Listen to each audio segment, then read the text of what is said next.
দেখেন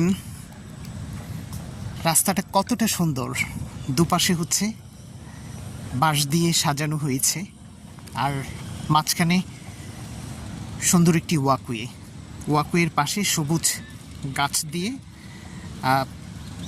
এটাকে আটকে দেওয়া হয়েছে।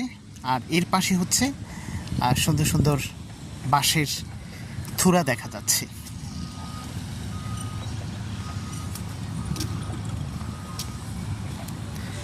এত সুন্দর রাস্তা, এক কথায় অসাধারণ। এই যে সুন্দর রাস্তাটি দেখছেন, এটি ঢাকার জলশিরি সেন্ট্রাল পার্কের একটি রাস্তা। ঢাকার পূর্বাঞ্চলের 13 নম্বর সেক্টরে হচ্ছে এই জলশিরি সেন্ট্রাল পার্ক।